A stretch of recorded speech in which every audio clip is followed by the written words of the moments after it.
Hello, everyone, and welcome to an Author Day Live. If you can't hear me, please let me know, but I hope you can. An Author Day Live is an effort to support writers in need through book sales, author portrait print sales, and donations to the Authors League Fund. Each morning, a new author portrait will be published at beowulfshean.com and /an author a day, at instagram.com/beowulfshean with links to purchase that author's works. 100% of proceeds will support the Authors League Fund, which since 1917 has helped professional writers in dire financial need. Thank you. There will come a time when we will need to reflect upon, heal, and progress from the challenge of our time. Writers will meet that need then. Thank you for coming to their need now. Our guest today at Author Day Live is Min-Jin Lee, author of Free Food for Millionaires and Pachinko, national bestseller, finalist for the National Book Award, and recently acquired for screen adaptation by Apple. Min makes her home in Harlem with her family, and we thank her for joining us today. Welcome, Min. Hey, Beowulf, how are you? Oh, I'm all the better for seeing you. Thanks for spending some time for your day with us today. And how's everybody else? Great, great, great. Lovely to see all these wonderful faces. I wish we could have brunch. Oh, wouldn't that be great? Yeah, right? Yes. I mean, there's some things that can be done just fine virtually, but food and drink are hard. Well, like kids these days, they play video games and stuff where you have virtual food or virtual snacks or virtual like fashion things and you buy them tokens. And I was thinking like, oh, we should have something like that on this format. But anyway. Well, we at least have the nourishment of reading great works, well, which of course is what one of you guys have to see this book. It's really amazing. I know, we're a dual book. You're so very kind. I love being in stereo with you, but let's chat about this great work, if we may. What really struck me in rereading it was to discover its amazing parallels to where we are now. I mean, granted, this is the story of a family over 3 generations, taking place over a century's time. And yet, so much of what happens to each generation is, I feel, as if it's finding a fulcrum in this moment in history we're a part of today. Gosh, I didn't intend to do that. I mean, of course, none of us could have predicted this black swan of a pandemic, and certainly we could not have anticipated the rise of fascism and totalitarian style government. And we certainly couldn't have predicted the targeting and the persistent targeting of people who are the least powerful. But I think that unfortunately throughout history, that's always been with us. People have always tried to blame the outsider when things aren't going well, and things are not going to be going well for the next year or two for certain. So I'm very concerned. I'm very, very concerned. Do you have thoughts then as to what it is we can do? I think it's to not yield to despair. I think that's very important because, and yet at the same time, to not deny that there is reason to despair. And for me, that's really the hardest balance, and that's the knife's edge with which we are balancing on, is how do I recognize that you are suffering, that over 25 million people are claiming unemployment benefits, rightfully so. That's already on top of people who have already given up looking for a job. And then how are we saddling young people with this kind of debt, making them go to virtual schools while they're paying these incredible tuitions? And we are also dealing with a pandemic for which we are inadequately prepared. And there's so many things that can make us go crazy. And then also the administration's response has been so deeply irresponsible. So we have that going on. So can we despair? I think there's reason. However, if we fall into despair, I think in a way it'll just make us give up. And as a history person, I want to say that we've had pandemics before throughout time, and they're going to come again. So how will we focus our creativity and innovation and energies and support in order to solve some of these problems? And that requires for us to really rally together and show up when you don't feel like it. And that's terribly important. So I teach college students, and I want to make sure that they feel encouraged in this time, because I need them to be strong. So in a way, I have to model a kind of strength, but I would never dismiss that they have reason to be unhappy. Well, it's also the case that you have every breadth of emotion expressed through your characters and their journeys. And despair is certainly a part of what they endure. Hope is Sure. part of what they endure. Yeah. I think when I think about my characters, especially because I write about these big worlds, I want so much to really reflect the authenticity of their experience. So I do research for all of my fiction and all of my nonfiction, and it's one of those things that gives me confidence in order for me to put word after word and to rearrange the sentences and to choose the verbs. But I think all of it would be garbage unless it was true. And in order to make fiction true, that means that you have to give them every range of experience. And there's a great deal between joy and despair. And I can't even begin to enumerate how many emotions there must be. I mean, within an hour, we can feel an enormous range of emotions. Within a minute. Of course, and it's part of the wonder of our beings as humans. Uh, Actually, can I ask you a question? yes. You know, when you take a photograph of Yes. somebody and you have the ability to capture the range of all the flickers of emotion in 10 seconds. And I don't know exactly how the shutter speed works and how you capture those images. When you see, let's say, well, they used to have contact sheets. I don't know if they have those things anymore. And you can see how much somebody changed. Sure. I mean, for me, like a writer is so slow compared to that, to what a camera can capture. And I kind of think, how do I do that? How do I create this visual, emotional record and create a story with words, which is what I think all of us really want to do, because otherwise it didn't happen. I mean, I really understand the impulse of young people to constantly take pictures of things, because they're like, if I didn't take a picture, then it didn't happen. If I didn't post it, then it didn't happen. And I understand that. Both media, of course, are doing to some extent then the same thing in that they're preserving history. And each is subjective, how I see an image, how I see a subject, how I see that moment through my lens, and how you tell a story through the perspective of yours. And you're imbuing a lot of nonfiction, actual history into the journey of those characters. Well, can you tell? I'm sure you could tell, Beowulf, when people aren't telling the truth about how they feel when they're with you, right? As a Yes. subject, I'm sure you can probably tell, oh, that person's nervous, and she cares about looking pretty rather than being um, truthful about how she must have felt that day. I mean, sometimes we get so caught up in the marketed image of something that we can't afford to express our true selves. And unfortunately, I think what happens is that then you miss the opportunity for intimacy. And if you think about Absolutely. the loneliness that all of us feel, it's because we're not actually being truthful about how we truly feel or what we think. Part of what I want to do in fiction, as well as in nonfiction, especially in essays, is to somehow have this really privileged intimacy with my reader, which means that I have to really kind of strip everything down. I think you strike the thought of what's genuine and what's not. Not every Yeah. photograph is looking to be genuine. Not every story is looking to be genuine. So there might be a market aim, and then there's actual true portrait that speaks to the character, some point on the spectrum of who that person is. But that's not always the purpose of the picture I'm being asked to make.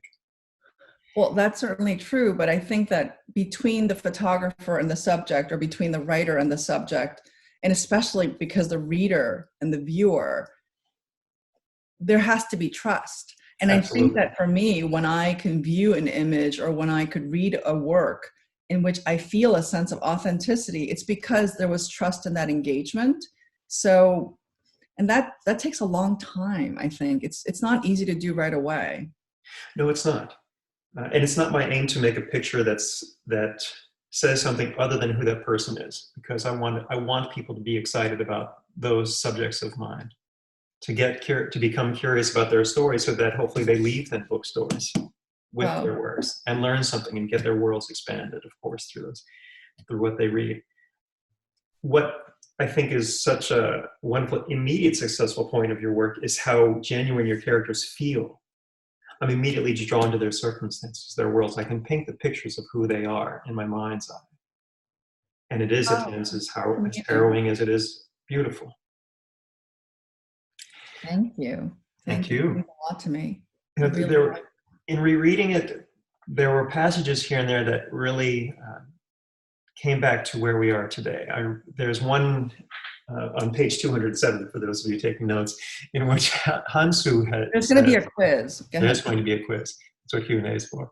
In which Hansu says, you think, this is at the time when he's trying to get the family to leave with the coming bombs, with the World War II coming to hopefully a close end, but a devastating one of that for Japan. And he says then, do you think I trust my life to a bunch of politicians? The people in charge don't know anything, and the ones who do don't care. You wrote that years ago. I did. And here we are. Yeah. Oh my gosh, I forgot about that line. And one of the reasons why Hansu is one of my favorite characters, because of course he's a villain and he's an anti-hero, is because he has a clarity and a willingness to save himself, even though the world is the world will tell him a lot of things, and we'll look at the systems of power and how they work. And his attitude is, how am I going to make it today? How am I going to get what's mine? And it's a very unattractive kind of person, because you know that if it's between him and you're going to be lunch. He's not going to be eaten for lunch. And I interviewed a lot of people like this, and their attitude about politicians and government was very often, governments will do what they want to do, and you may like it only if you're in alliance with the government. And for people who are outside, for people who aren't favored, for people who have no money, that's never going to be in alliance with the government, because a government will feel a sense of largesse only when there's extra. But if there's not any extra, the people who don't have very much will not get anything. And that's exactly what we're seeing right now with New York State and New York City and its funding and the budgets and the things that we have to respond to, which are just shocking. It's just shocking of our situation right now with what the federal government is doing. And I think Hansu did name it because it's true. It's a very sobering. It's a very sobering moment that he has. Yeah. In that dialogue, and this is a very sobering moment that we're all experiencing. Whatever nuances, whatever raises errors people might have thought of our federal government and other levels of government across our country, we are seeing those failing.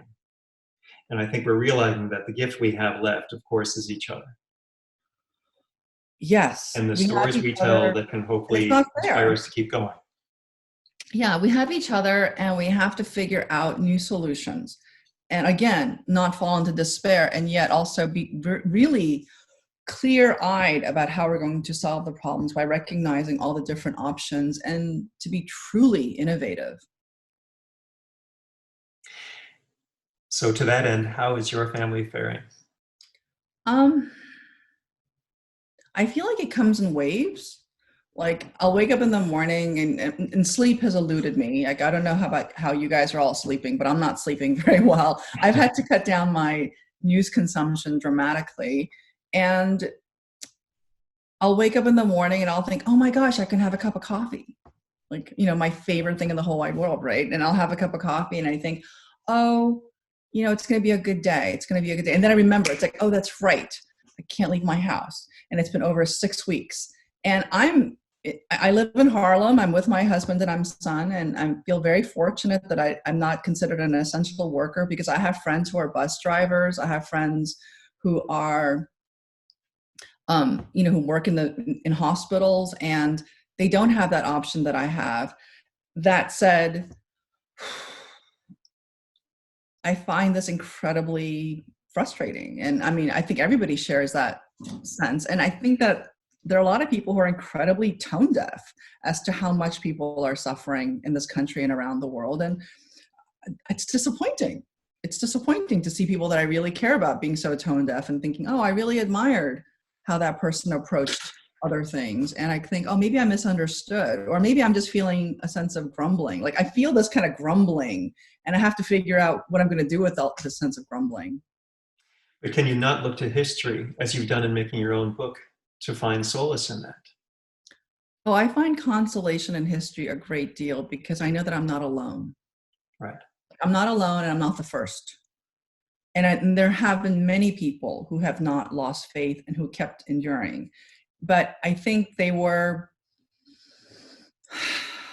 people of faith very often, and there are people who are willing to make sacrifices for other people. And I find that quite beautiful. And I have seen evidence of beauty and kindness during this period. And every 7 o'clock every night, I'm out there opening my window, banging on my pots and pans, saying thank you to the people who work at hospitals, because it's fucking amazing what they're doing.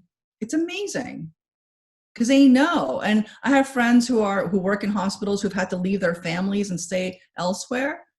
And I think, wow, like their sacrifices are so magnified and multiplied by what they're doing. And I think, okay, I'll stay home. And, so my diet is not very interesting, but okay, I'll, keep eating the same old things. But hopefully for all of us, you can write new things too.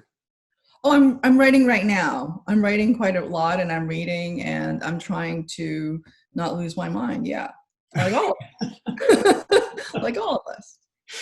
Well, I have a feeling that there are a lot of people in the room who have things on their mind. And would you mind that if we open things up to questions and answers?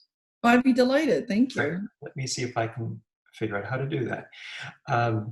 We'll start with this view. And if anyone should have a question for Min, please raise your hand and I'll come to you as quickly as I can. It's like I'm in school. Yeah. Exactly.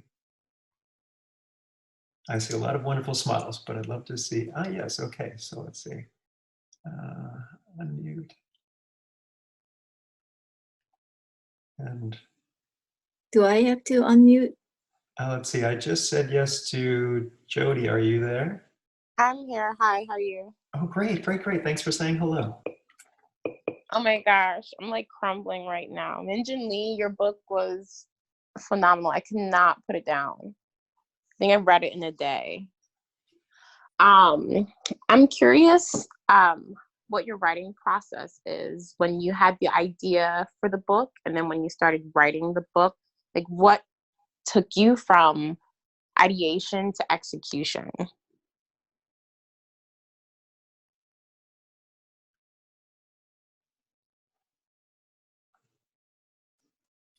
Can you hear me? Sorry about that. Yes. Oh, yeah.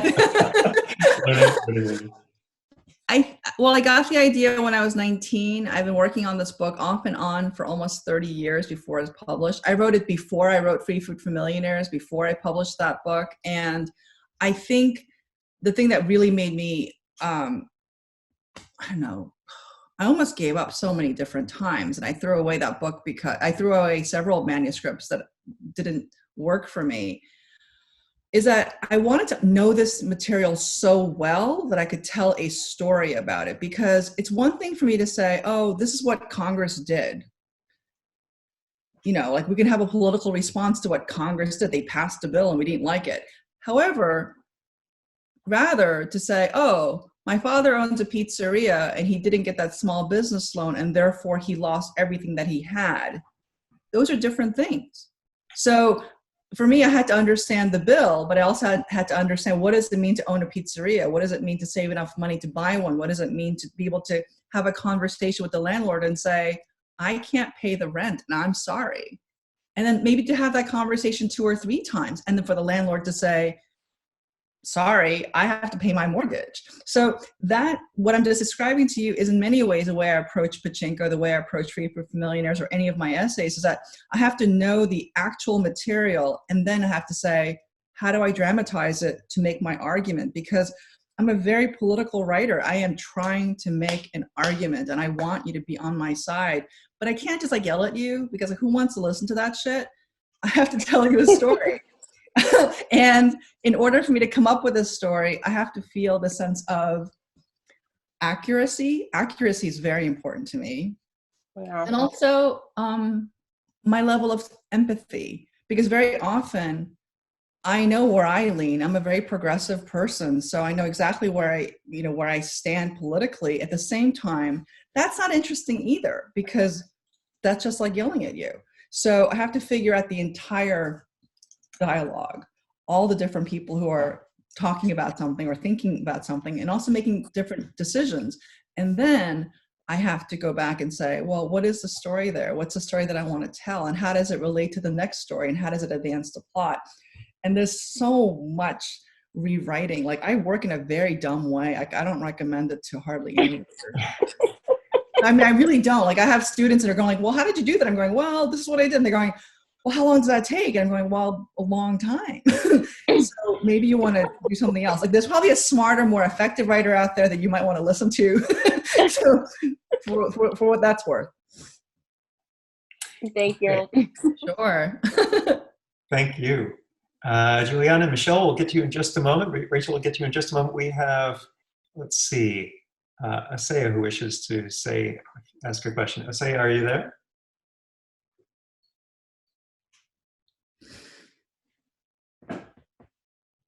Asaya, can you hear us? Okay, well, while we are waiting for her, let's go to Anna Song. Anna, are you there? Hi. Hi. Hello. Thank you so much for putting this on. I'm logging in from New Zealand. I live in Melbourne, Wow. Australia usually. Hi, Minjin. We have a Kiwi. So I usually live in Melbourne, and I came to see you and Alice Pung at the Bendigo Writers Festival. Thank you. And now, because of the pandemic, I was supposed to be actually in the US traveling for 2 months, but I rerouted to my mom's farm in New Zealand to ride out the pandemic with her. One of the silver lining of the coronavirus pandemic is I found a writing partner, and we're writing daily, giving each other notes and inspirations and so forth. So this is like, I logged in at 4 a.m. here because I echo what you're saying about sleep. Like, it's, What is sleep? And my question to you actually reflects what you were talking about to do with intimacy, truth of emotion. Because like today, my writing partner and I, she was giving me notes on something new I wrote, and she goes, I think this is the first time you're actually letting the reader into the vulnerability you are feeling, instead of showing the reader, this is vulnerability, and I'm observing it. And she sort of made this really interesting comment that there is that real moment of intimacy when the writer sort of lets the reader in, because I'm writing a memoir as well.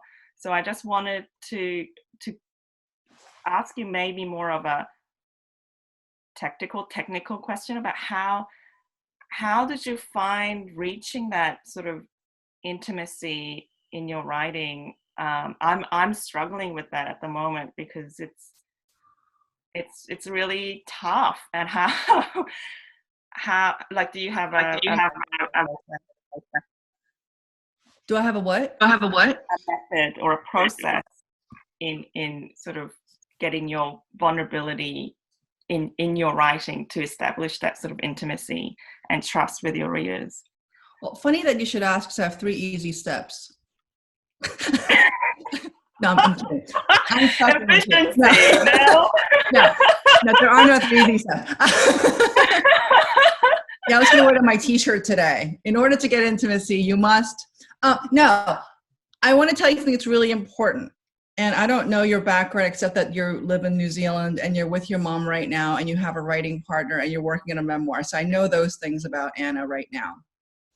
However, one of the things that I have to always give up whenever I really want intimacy is I have to give up the idea that I want your approval. Mm-hmm.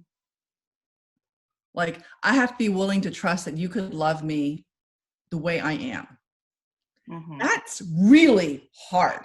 Like, if you think about that, every time I go in front of strangers, my attitude is, this person may think you're an asshole, or this person may think that you're full of yourself, or this person may think that your eyes are too small, or that all the things that I've heard before. I mean, or this person may think that you have too many nice things or you don't have enough nice things, right? And for a person who's a writer, is that we're incredibly aware of what's going on and we can read the room. Yeah. And that's your superpower, but it's also your greatest weakness. Yeah. So in a way, you have to get rid of that and say, even though I risk losing I want to use the word love, because we're talking about intimacy now, right? Yeah. So if I really want your love, real love, not admiration, not praise, not a good grade, then I have to be willing to show you who I am. And that is what you read books for. Like when I read really great books, it's because they were willing to tell me, like, I'm willing to have you reject me. I'm willing to have you dislike me. And you went there. And I'm going, okay, that's my job. I have to be brave enough to allow you to love me with all of my problems. And that's hard because I know what it's like to be socially rejected and to be excluded and to really not measure up. Like I really know what it's like not to measure up because I'm 51 years old. My first book was published when I was 38. And it wasn't like I wasn't trying. Like I started writing when I was 25, really seriously. So if you think about it, like I'm a moron. Like I keep meeting these young writers who are really talented. If you're a moron, the world is in trouble, in big trouble. Yeah. Thank you. So I reject that. Thank you. But I really want to encourage writers who are trying to break in that it just takes a long time to let down your guard so you could learn how to tell a story. Like I could teach craft. You could learn how to do craft. You could read Aristotle's Poetics and say, you know what, recognition, reversal, catharsis, done, check, check, check. But for me to teach you, and I can't do it. I can't teach you to say, please be who you are. Please honor your point of view. Yeah. Please be willing to be disliked. Like that, that's a decision that I think the artist has to make. Right, Beowulf? Right? Very much so. It's interesting that as you share these thoughts, I'm thinking of the talk we had 2 weeks ago with Mira Jacob, with whom we came to the thought that one of the greatest strengths you can have about yourself is vulnerability. Yeah. Being willing to repeatedly take that risk. This is me. Accept me for who I am. Don't be okay either way. So let's go to another question, if I may. Let's invite Asaya back. Asaya, Hi. Yeah, can you hear me? Yes. Yeah. Oh, awesome. So I have a very specific question about one of the characters in Pachinko. So Noah was a character that I personally related to a lot. I feel like I'm a pretty well-read person, but there haven't been characters that I've read in books that I thought, oh, this is a character that I've totally related to with their struggles.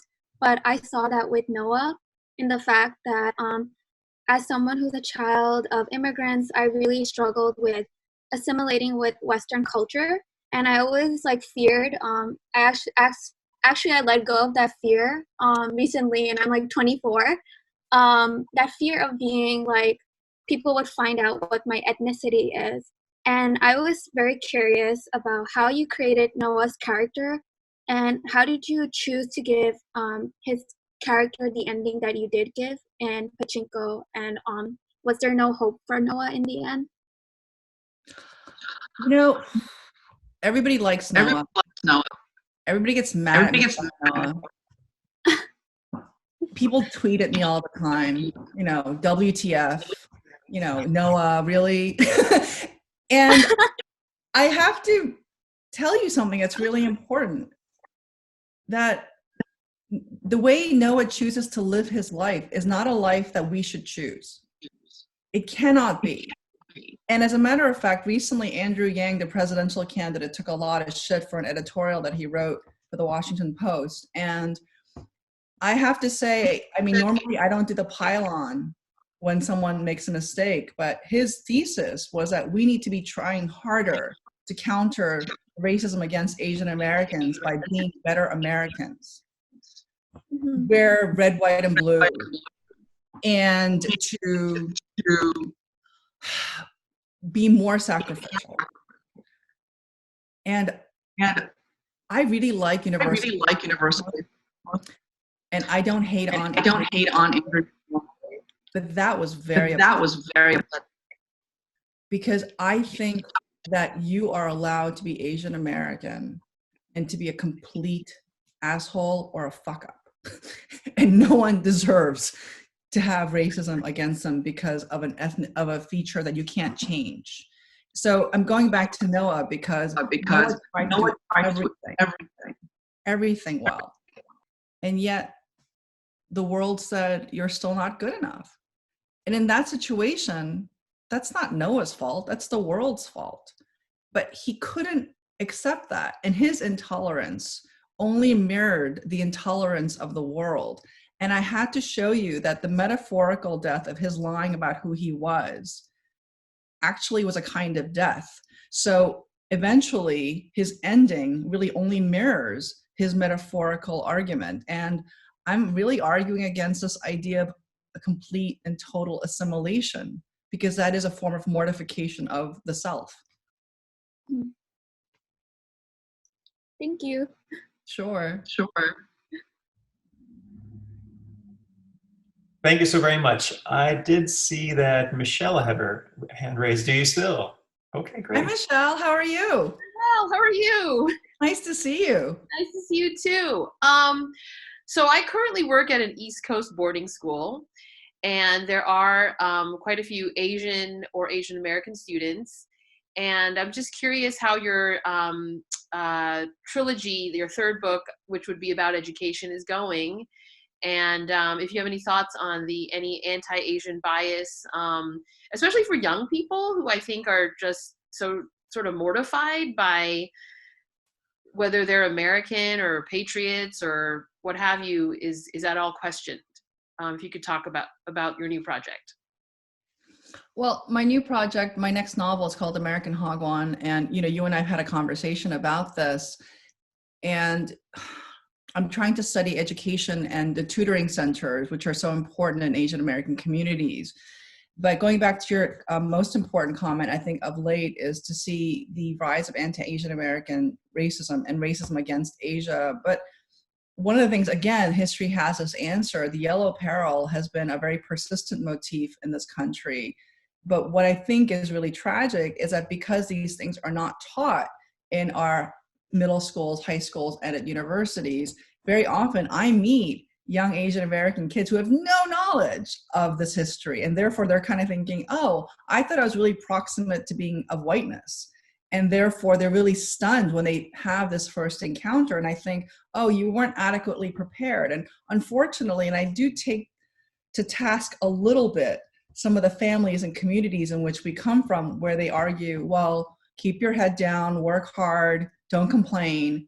And my response actually is, keep your head up, complain, complain loudly and say, no, fuck off. You don't get to call me this name, and you can't. And anybody who offends my students or my child or my family or my culture, you're going to have to answer to me. So I feel that way about being that tough because I see no other, stance. I think I can be an incredibly polite person, but when it comes to racism and classism and sexism, I do feel that if I don't say something, then I've been irresponsible.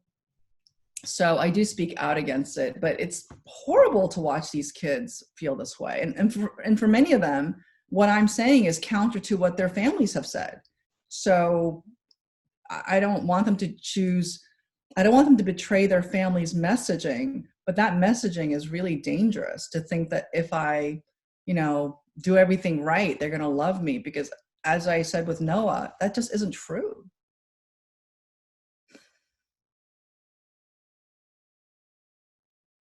Okay, thank you. So anyways, I'm really looking forward to the book because I'm a fan of your books, and also because I work at a school. Thank you. Thank you so much, Michelle. And Juliana, you wanted to say a few words. Hi. Hi, Min. It's Jules from I know. Instagram. Hi. I know. How Hey. are you in Seattle? I'm good. It's early morning and well 9. So I'm enjoying it very much. It's we here in Seattle are very conscious of our of the history with our large Asian community, and the Japanese being sent off to concentration camps during World War II.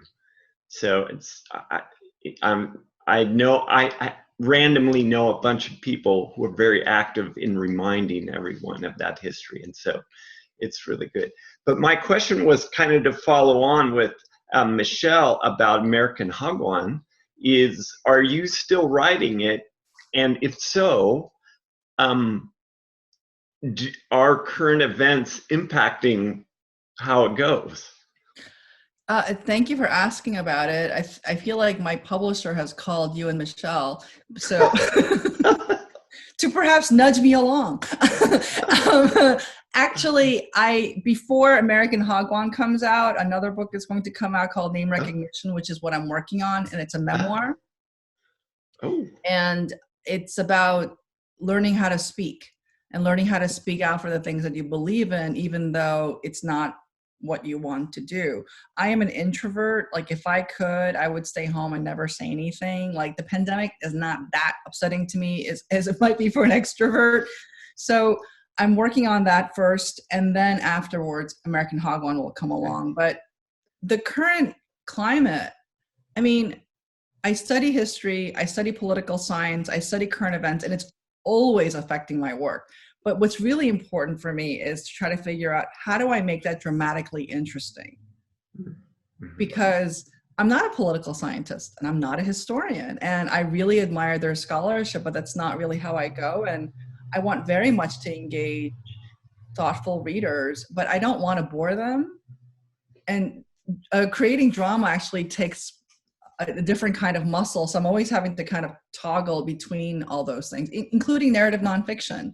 I mean, it can get boring really fast sometimes, and you have to figure out, well, how do you make it engaging and also relevant? Because I don't want to waste your time. You have a lot of things competing for your, attention. But thank you. Not so many today, but thank you. Jules, thank you so very much. Let's go to Rachel. Hi, Hi, Rachel. I went to your book talk at American, and I really appreciated meeting you there. And I just have a lingering question, and it's not about pachinko. It's actually about free food. But I remember reading in one of your NPR interviews that the characters were based on people you knew, people you grew up with. And I know you're writing a memoir now, but I've heard this quote, and I'm not saying I agree with it, but I've heard those who write memoirs are failed novelists. And so if they are people,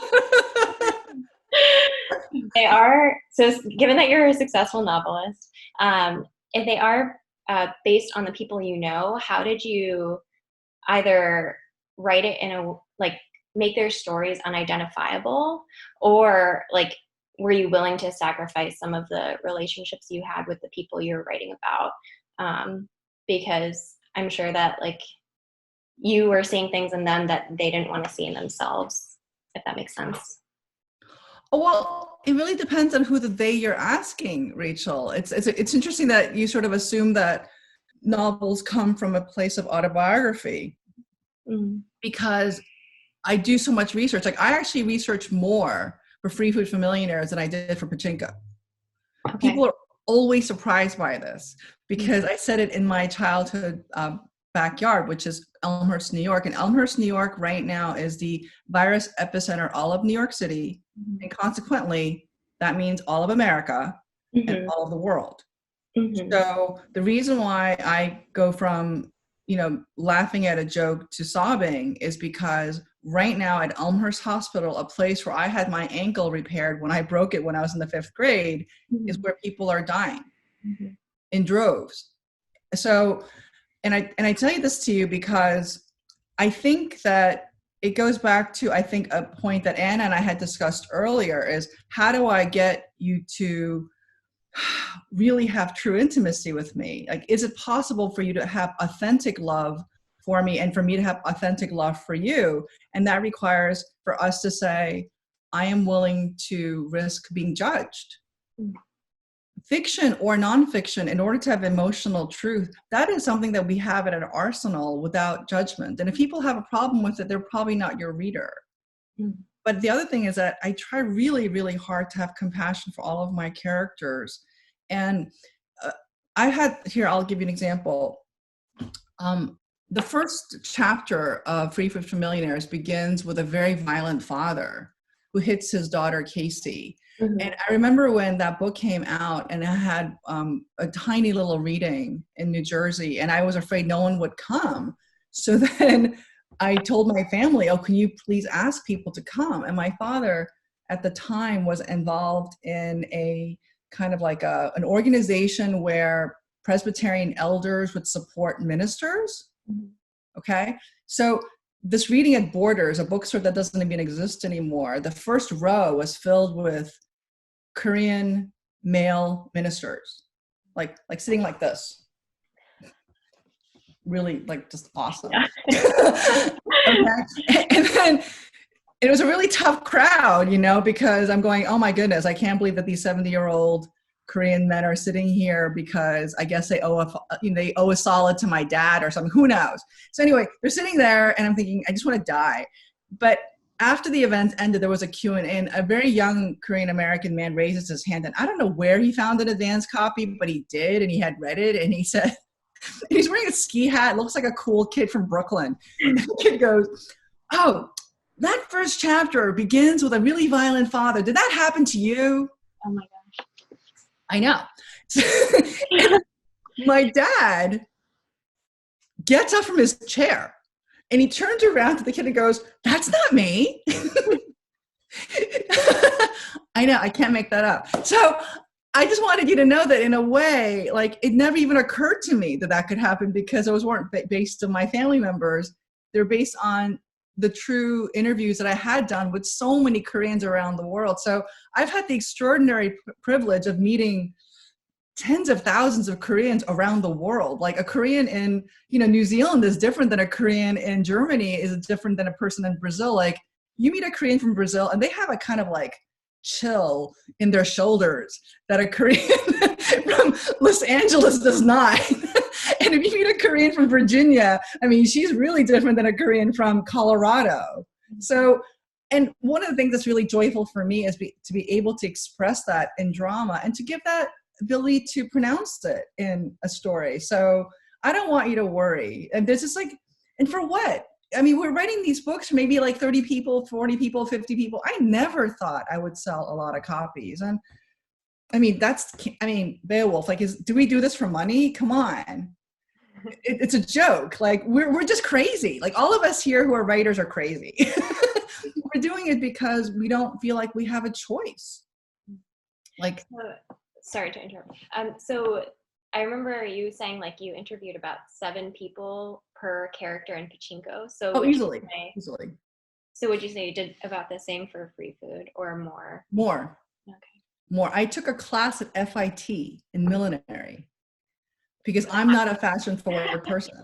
Okay. Like, I was thinking, I need to understand what it is to actually use your hands to make something with fabric and a sewing machine. And I didn't know how to use a sewing machine. So I had to learn, and all the kids who were in the class, these whippersnappers, like, they were just laughing at me all the time. Like, why can't you thread the fucking needle? I'm like, sit down and help me, young person, because I can't even see that stupid hole. But it was very funny. I took an entire semester of millinery. I actually made a whole bunch of homework hats. I have them. I got like a B- or something. I didn't do very well. But I have such an appreciation for people who can make something out of raw materials and then to create things and then to be able to sell it. Like, it's one thing for me to make a crayon drawing. It's another thing to say, oh, I could charge money for it and someone would buy it, right? So, and it's the same thing with books. Like, I feel like I have paid the dues to ask for your time. Like, believe me when I say this, if I sell a copy of this book, right, which I'm working on something right now, so that's why it's all tabbed up, I make about $1.12 for that book. $1.12. So if we sell some of these books and that money gets donated to the Authors League, it's really quite an extraordinary thing. But I mean, and I'm a board member for the Authors Guild, another organization that supports the rights of writers. And I can tell you that a recent report came out. The average income of most writers is between like $6,000 to $15,000. They live below the poverty line. So imagine if a pandemic occurs, like how it affects them.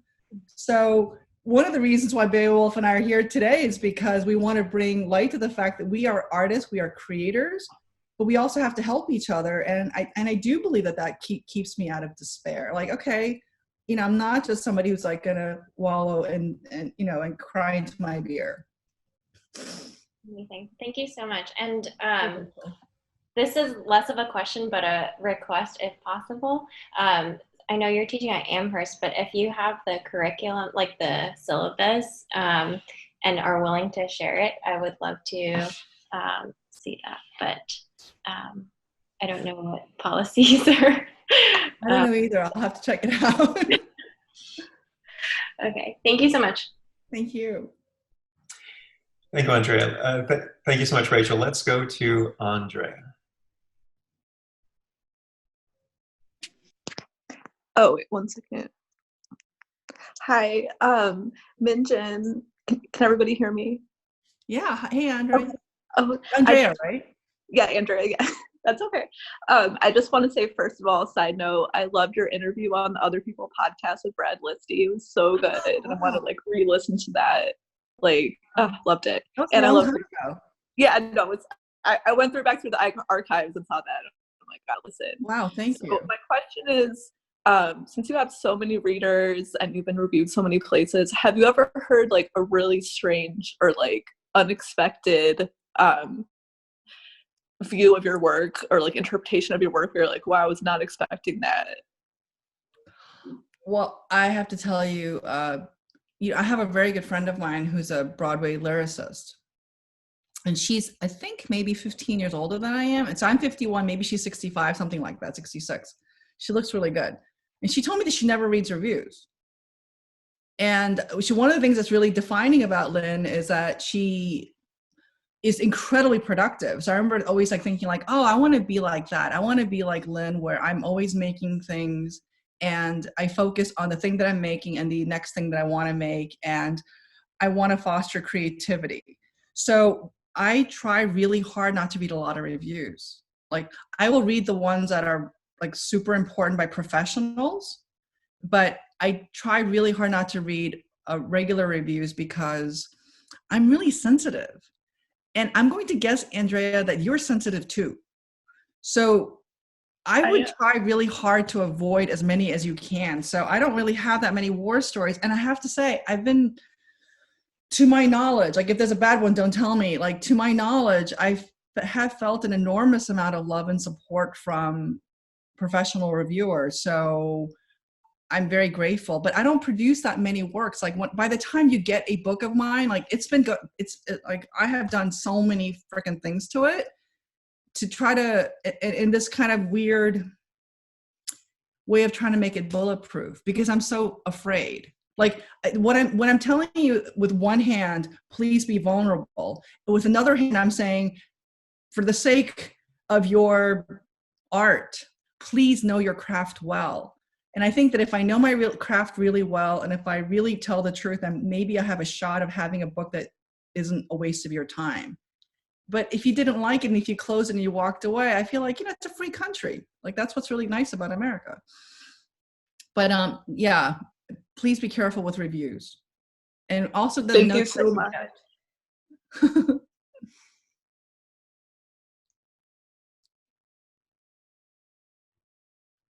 I hope that's helpful. I don't know.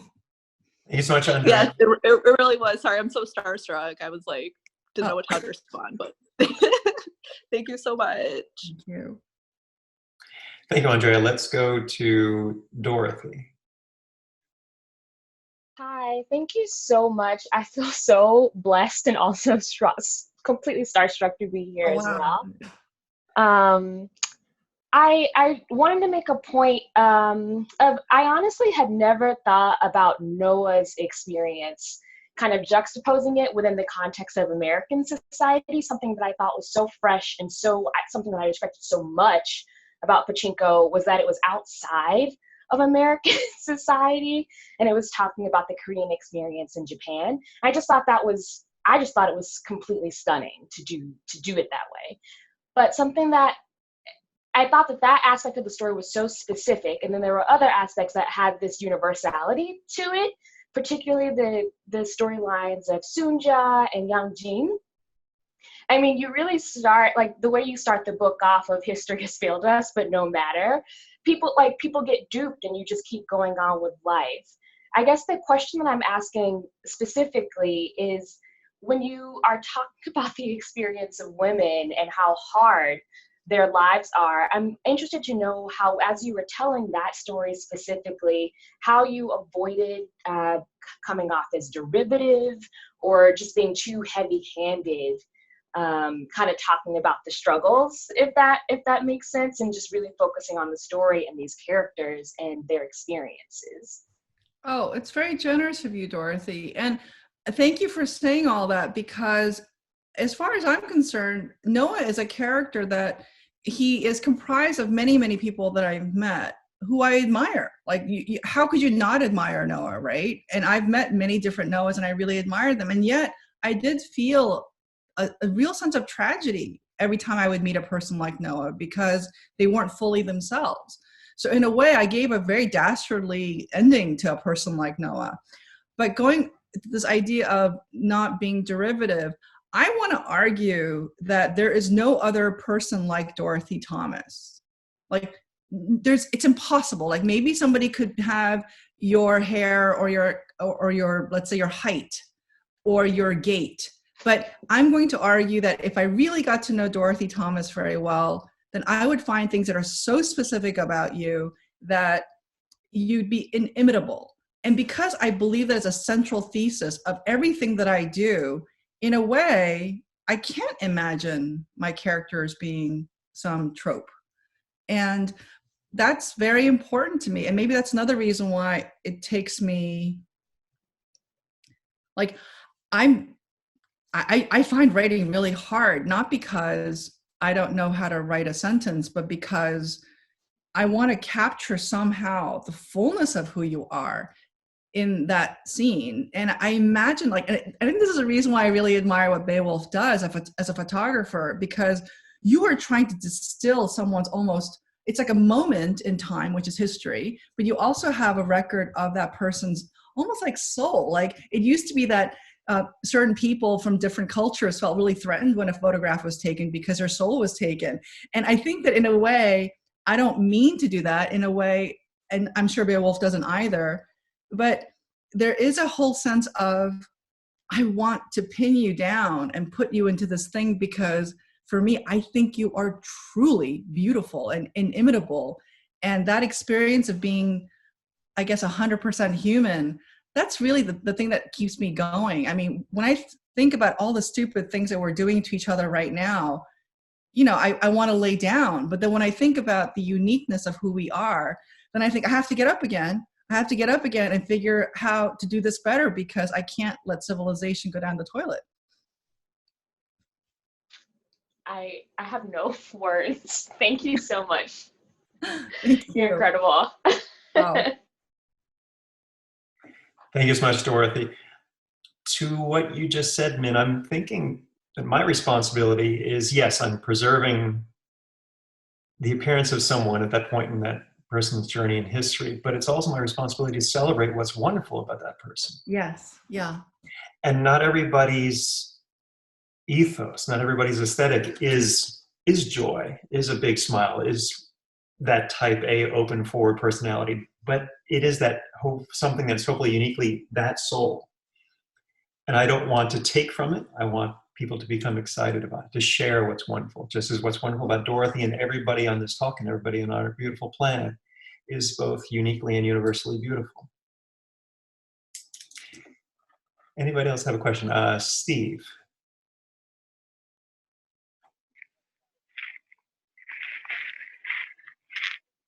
Can you hear me? Hey, Steve. Hey, man. How are you? How are you? I'm good. Do you remember me? Yes, I do, of course. Oh, It's that's been cool. a long time. It has been. I'm happy to hear that you and your family are doing well. I think your brother had a baby or something, right? He did. Yep. That's right. That's my nephew, my godson. Thank you for doing this, man. That's my pleasure. I wanted to ask you, you mentioned all the interviews that you did for Free Food for Millionaires and all the interviews that you did for Pachinko. Can you talk about the type of, like what those interviews were like, the types of questions that you would ask people, who you would approach for an interview, how you would find people to interview? Because I've heard a lot of novelists talk about this, just like refer to it, but I haven't heard anyone talk about like the details of that process. So let's say I wanted to interview somebody who works at a boarding school, right? So like, let's say Michelle, but I don't know Michelle. Or like, let's say I need to interview somebody at a boarding school. Most likely if I called Michelle, if I just cold called her and said, oh, hey, I'm a novelist and I'm working on a book. Can I talk to you? Most likely she's going to say no to me. So I'm not even going to pretend like that's not a problem that real writers have. Usually what's happens is that I'll have another friend with whom they know that I'm honestly trying to write something and I need to have some answers. And that person might know somebody like Michelle and say, hey, can you do Minjin a solid? And then meet with her for coffee for half an hour. And then what I'll also try to do is I try to save enough money. Well, that's what I did, especially in my first books. I would have enough money to take that person to a really nice place for lunch. Like that was the only consolation because I didn't have anything else. I was like thinking like, well, I could afford to take that person who has given me their time to a really nice lunch. And that was all I could do. And I tried really hard to listen, really, really listen to that person talking. And the safety of fiction is that they're not going to end up being quoted. So that was easier too. So that's probably it, like a really nice lunch, usually a favor from a friend. But then let's say Michelle and I did have a conversation. I said, oh, hey, Michelle, I have questions. Like, do you know any men in your field who do the same thing that you do? Because I'd like to understand what it is like to be a man and to do your job. And then she most likely will know somebody. And if I didn't offend her, and if she had a good time, she might say, oh, yeah, so I'll call John. John's at this other school across town, and he could probably meet with you. Now, if I was a total asshole, Michelle's like, I'm not introducing you to my friends. So, it sort of kind of goes like that, and then it gets easier. And would there be, for each interview, was there a specific character often that you were trying to gather information for? Oh, yeah. Like, if you Absolutely. spoke to someone who works on a trading floor, Mm-hmm. you were working on TED, or right? So then I interviewed, so I knew that my character Ted, because Koreans are really obsessed with Harvard, like they're like a little cuckoo for Cocoa Puffs about Harvard. So I said, okay, one of my characters is going to go to Harvard because it means so much to so many Koreans. So I started interviewing all these people who were pretty senior, very powerful, rich guys who went to Harvard Business School. And then all of them said, have you been there? And I said, no, it's in Cambridge. And they're like, you have to go. And, they have a lot more money than I did at the time. So I thought, oh, well, they're kind of like telling me to take a research trip. Like, to have to stay at a hotel. And they said, you have to do it. You have to do it. And I thought, they're right. They're really right. So then they said, why don't you pretend to apply to Harvard Business School? And I was like, you want me to lie? Because that's one thing that I don't do. I'm really against lying. So I thought, well, I don't want to lie. And they said, well, it's possible that you may want to go to Harvard Business School one day. And I thought, well, it's not like this writing thing's working out. So maybe, yeah. So I applied to Harvard Business School online, and at the time, this was like in 2000 and like, I don't know, 2002 or 2003. You would get online and you fill out a form, and they would let you come visit for the whole day and take and attend a class. So I paid for a hotel room. I went to Cambridge. I bought a train ticket to go round trip. I sat in all day at Harvard Business School, and I met all these people.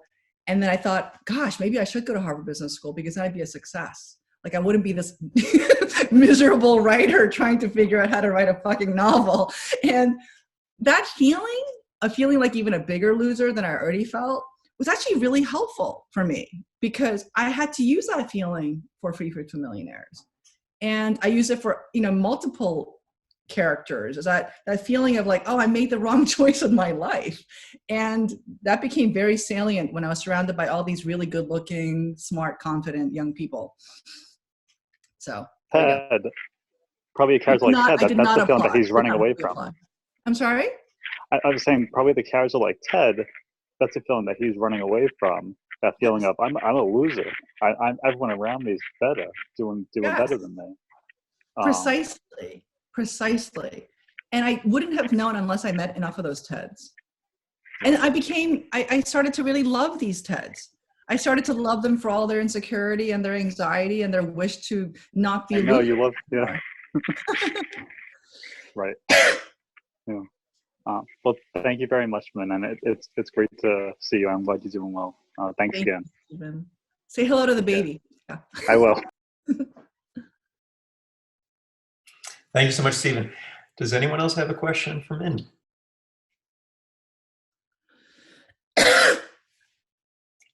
Hello, Marie. Hi. Hi. I have to piggyback off the question if you're going to answer about Ted, because one of my favorite characters, of course, is Casey. Can you talk a little bit about how you composited coming up with her character? Sure. Thank you for liking her because, that book was published in 2007. So it's 2020 now. And I have no idea what's going to happen, but I was recently approached to write a television series. So that's what I've been working on. That's what all this is. So I don't know if it's going to work out. I have no idea. But what's really funny to me is that in the arc of Free Food for Millionaires in 2007, I really believed very strongly that Casey was who she was. And a lot of Korean Americans who read it then, 2007, gave me a lot of pushback. Like, she is a train wreck. She is. I mean, she makes some really terrible choices. And, she sleeps with the wrong guys. She flips the bird to all the wrong people. She can't stop smoking. I mean, there's a lot of things that's not like, you wouldn't say, oh, I want my daughter to be like Casey, but for me, she was very much emblematic of 19th century heroines that I really loved. And also, she was very much like the young women that I saw in New York City. Women that I didn't have the opportunity to be because I've always been such a square, but I love Casey's. They really, like, they're the kind of girls that you can't not look away from. They're fascinating. So because I was so drawn to a person like that, I wanted to write her.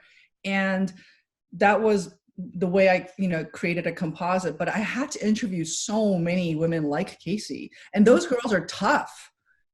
So I had to learn different skills. But I think that I'm very good at, like, losing. And by that, I mean, like, if I'm in the presence of somebody really attractive, like, I'm okay with being less attractive. Like, if I meet somebody who's really classy, I'm like, I'm okay with them being more classy than me. And I think maybe this is because I'm a middle child, like, and I have two really outstanding sisters. So very often I'm happy to defer. So when I interviewed all these different Caseys, I immediately took the position of, oh, you know more about life than I do. And in many ways they did, even though they were younger than I was. They had a kind of attitude that I really admired. So that was really fun to write about them. Okay, that's mind blown, because it just feels like I relate to that character so much, and I was trying to figure out why, because of course, the differences, mine being Haitian and her being Korean, and then you think that that there's no similarities there. But as somebody said in the comments, it really is funny that you could be Jamaican, you could be any race, and there's a universality to these characters. And so that right there is really why I do identify with Casey, being that kind of free spirit, making mistakes, even though I don't smoke, but he definitely captured a spirit that's very reflective of the individuality of a person. So that it really isn't a trope. And that's if you nailed it with the authenticity of it and the intimacy that I feel with this character. Well, thank you. And also I forgot to make the point because I got distracted, is that in 2007, I got pushback from the Korean Americans. And then 2020, they all tell me, oh, she's very real. In a way, but she hasn't changed. Like all those girls are still the same way. Like these girls are edgy and they're wicked and they're funny and, they have spending problems. Like these girls still exist today, but back then it was much more threatening, I think, to my community. So not people who weren't Korean had no problems with Casey. But people who were Korean had she's kind of embarrassing. I don't know. But then I think after I wrote Pachinko, I redeemed myself because I love the heroic struggles of Koreans. So they're like, okay, we can have a train wreck Korean too. That's okay. So it's interesting. Very. Thank you. Thank you.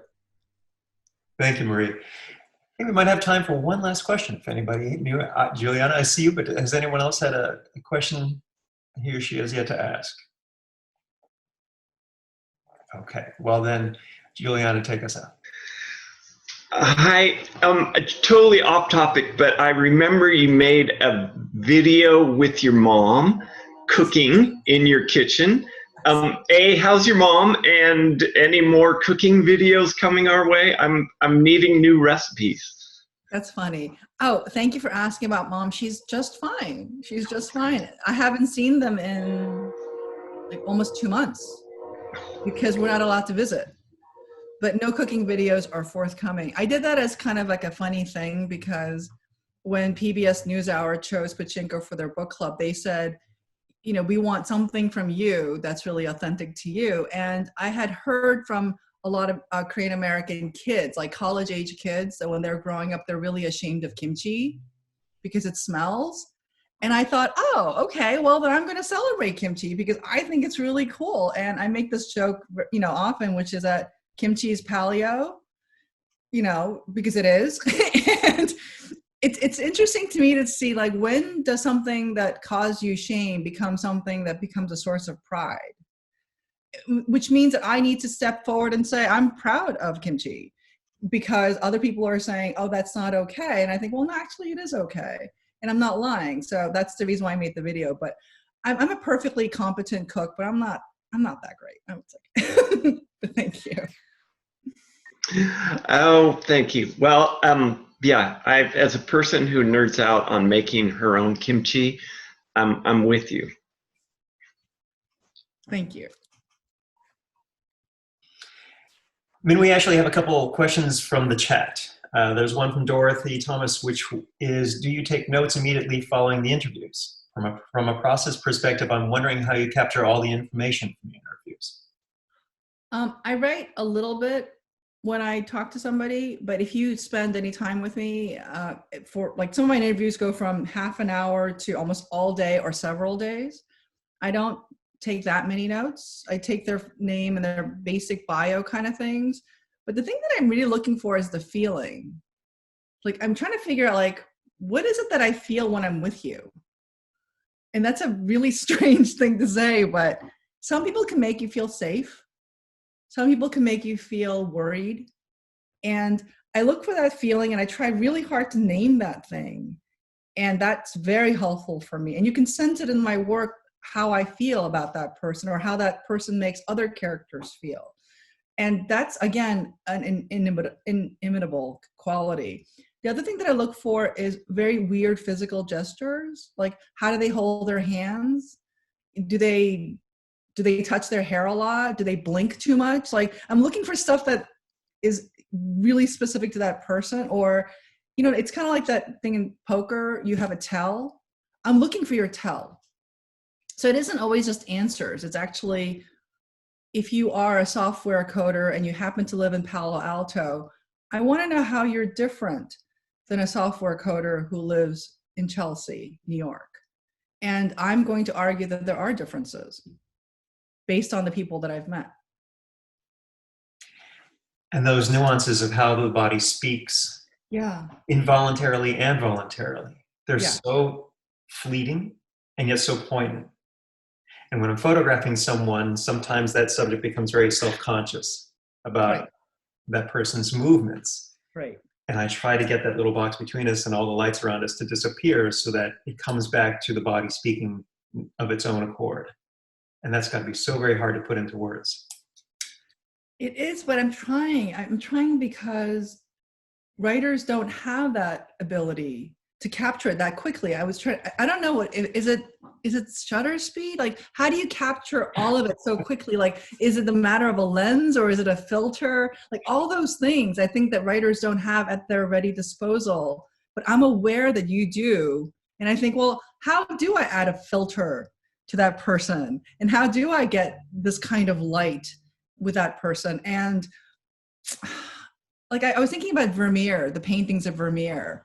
Like, how do you get that sense of that soulfulness that he has in the way he looks at his subject and how the light affects the ordinary worker, a servant, for example?